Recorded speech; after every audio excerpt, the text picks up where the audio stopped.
என் மேல இறங்கடவே பத்னினாமாக அமரணுமே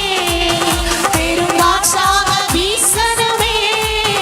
ஜீவநதியாக பாயணுமே கடைசி கால அபிஷேகம் மாம்சமான யாவர் மேலோ அறுவடையின் காலமிதே தூய ஆவியால் நிரப்பிடுமே கடைசி கால அபிஷேகம்